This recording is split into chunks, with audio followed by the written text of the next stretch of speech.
Milan Fashion Week Spring-Summer 20, FIB's verdict. It seems change is in the air this fashion month, with New York giving us experiential shows and London opening its highly exclusive doors to the general public. Milan, on the other hand, got in touch with its fashion roots. Don't mistake Milan Fashion Week to be the forgotten showcase. Despite the fact that it's wedged in the centre of London and Paris Fashion Week, it plays host to some of the greatest shows of the season. Picking up two brands that typically reside in a different fashion home, Milan hosted Peter Pilotto, who is usually in London, and Boss, who quietly slipped away from New York. Donatella Versace is a notable mention here, as she made undeniable waves on social media by featuring Jenifer Lopez on her runway, in a modified version of the very gown that made Google Images a reality. Similarly, Alessandro Michele boasted a cleaner, more streamlined collection, while staying true to his design essence. His collection for Gucci, marking his 5th anniversary with the fashion house, took a step in the more refined direction, ditching the layered looks we've previously seen on their runways. Controversially, many reactions were less than pleased with the new collection, with one model staging a peaceful protest during their walk against the use of straitjacket imagery for the SS20 show. Whether you've come for the huge celebrity names, the animal prints, the vintage florals, the controversies, or the colourful leather, we've got your full guide to Milan Fashion Week SS20. Moschino. The simple set may have suggested a tame collection. However, Jeremy Scott's show was anything but simple. Bringing art to life, Scott revealed a slew of pieces that were fit for a museum. Many models carried palettes and guitars, with one model becoming the frame for the art-themed show.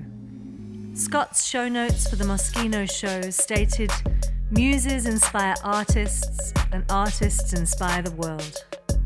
Marni. Marni's show followed in the same artistic direction. Although their pieces were centered on sustainability and natural forms of art.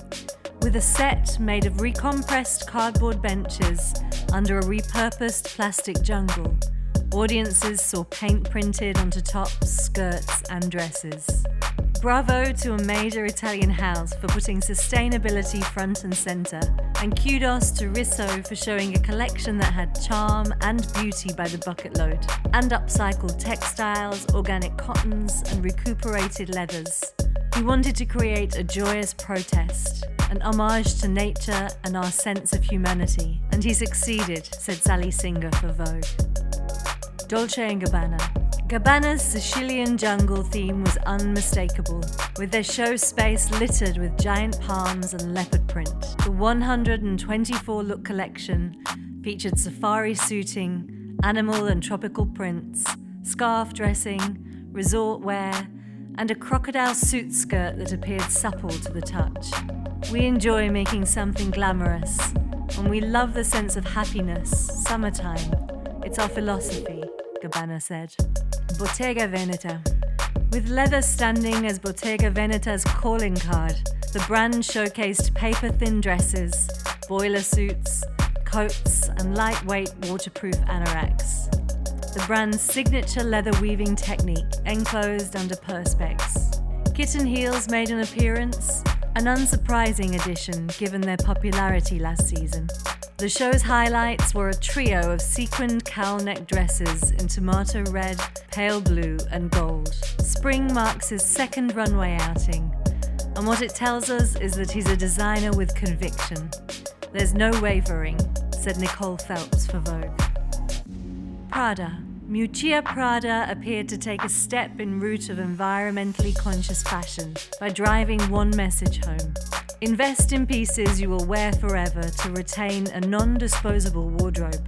The items had hints of 70s, even 50s fashion, and all were elegantly reusable. Pencil and pleated skirts, grey wool trousers that were slightly flared, tailored jackets that shadow your waistline, and a slightly transparent dress in cheesecloth. The collection was filled with different textures and contexts, perfect for the ideal wardrobe. Peter Pilotto.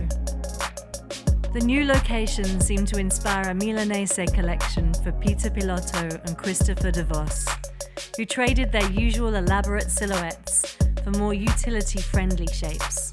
The brand presented an artsy vibe, filled with rich textural work, whimsical colors, and feminine shapes. Oversized polos, silk shirts and bright colors, workwear, boxy jackets and wash denim, and soft-tailored blazers in shiny satin were all seen on the runway. The collection was a perfect mix of the elaborate essence of the brand and ready-to-wear designs. We're known for our occasion dressing, perfect for cocktails and parties. This season we wanted to explore a more everyday, utilitarian look. Probably it has to do with us spending so much time here, mixing pleasure with leisure. Exploring the Italian feel for practicality, says Christopher de Vos.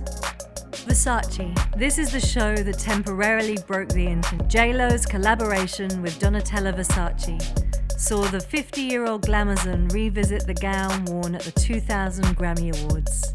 The same dress that forced Google to create a new search engine, now known as Google Images, to accommodate the staggering number of users searching for images of J-Lo in the green printed gown. The finale of the show saw images of the jungle print dress appearing on the screens that wrapped around the venue space, only then to reveal J-Lo herself, walking the runway in a stunning, updated version of the dress. Gucci. Alessandro Michele, known provocateur, shocked audiences with the beginning of his show for Gucci. The red-lit room flashed white, revealing metal gates that opened and allowed 21 models wearing straitjackets or jackets inspired by them. The models slowly walked through the moving runway, which abruptly ended as the lights went out. Michele told the New York Times that he wanted to highlight how society today can have the ability to confine individuality, and that Gucci can be the antidote. For me, the show was the journey from conformity to freedom and creativity. Gucci wrote on Instagram that the clothes would not be sold, but that they represented the most extreme version of a uniform, dictated by society and those who control it. Despite Gucci's explanation of the show's opening, model Ayesha Tan-Jones disagreed with the use of straitjacket-inspired clothing. The 26-year-old non-binary model, artist, and musician chose to peacefully protest the show by writing "mental health is not fashion" on their palms as they walked the runway. In an Instagram post, Tan-Jones wrote, "As an artist and model who has experienced my own struggles with mental health, as well as family members and loved ones who have been affected by depression, anxiety, bipolar and schizophrenia, it is hurtful and insensitive for a major fashion house such as Gucci to use this imagery as a concept for a fleeting fashion moment. It is in bad taste for Gucci to use the imagery of straitjackets and outfits alluding to mental patients while being rolled out on a conveyor belt as if a piece of factory meat." The rest of the collection that was featured following this ordeal boasted a side of Michele we have yet to see. Embracing sexiness, the collection shared graphic color blocking and lean line tailoring. Riding crops accessorized laced inset slip dresses, black vinyl chokers, scoop necks, and high-slit midi skirts. While Michele's bold move towards more daring designs was impressive, it seems as though his daringness in showcasing straitjackets on the runway will be the main thing remembered from Gucci's Milan 2019 show, particularly as he seemed to follow straitjackets with sexiness. To stay up to date with all of the Fashion Month collections and shows, subscribe to FIB's newsletter.